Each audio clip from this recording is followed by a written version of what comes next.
রাত এখনো শেষ হয়নি, কিন্তু ঢাকার বুকে নতুন বছরের আলোড়ন শুরু হয়ে গেছে। আজ পহেলা বৈশাখ। সে কাঁপা হাতে একটা ছোট মাটির প্রদীপ জ্বালাল। বাবা, আজ আমি একা যাব, কিন্তু তোমার কথা সাথে নিয়ে। নিচের রাস্তায় মঙ্গল শোভাযাত্রা শুরু হয়ে গেছে।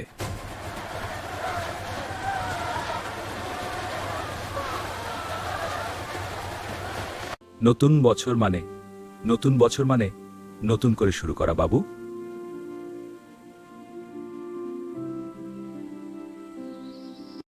6 মাস আগে বাবা চলে গেছেন। আমি একা নই। রাস্তায় একটি ছোট মেয়ে একা একা হাঁটছে।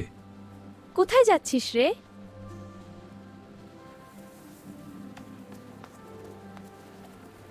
মেয়েটির নাম সোনালী। সে একটা স্বপ্ন বুকে নিয়ে এসেছে। মা বলেছে পহেলা বৈশাখে বটমূলের স্বপ্ন দেখলে সারা বছর পূরণ হয়। দুটি একাকী হৃদয় এই সকালে একে অপরকে খুঁজে পেল। চল একসাথে যাই।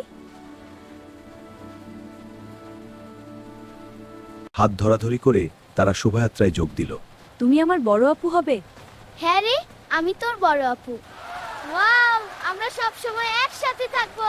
চারদিকে জিলাপির মিষ্টি গন্ধ আর উৎসবের আনন্দ। নিন দিদি, গরম জিলাপি। শুভ নববর্ষ। পথে পথে সুন্দর আলপনা নতুন বছরকে স্বাগত জানাচ্ছে। দেখ কি সুন্দর।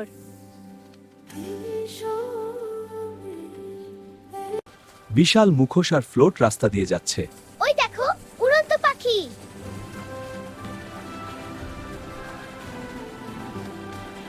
সবাই গান গাইছে আর নাচছে। চল আমরাও নাচি।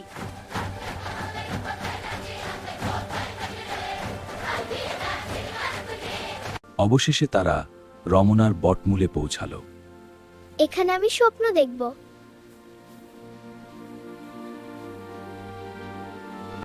ছোট মেয়েটি চোখ বন্ধ করে মন থেকে স্বপ্ন দেখল। আমি চাই মা সুস্থ হয়ে যাক, আর আমরা যেন খেয়ে না থাকি। এবার তার পালা। আমি চাই বাবার মতো করে কাউকে ভালোবাসতে পারি, নতুন করে শুরু করতে পারি, আর কখনো একা না লাগে। দুটি স্বপ্ন, দুটি হৃদয়, একটি সুন্দর সকাল। তুমি আমার বড় আপু হবে, তাহলে আমি আর একা থাকবো না। সূর্য উঠছে, আকাশ লাল কমলায় ভরে গেছে। হ্যাঁ রে, আজ থেকে তুই আমার ছোট বোন। দুটি ভাঙা হৃদয় একসাথে নতুন যাত্রা শুরু করলো। শুভ নববর্ষ।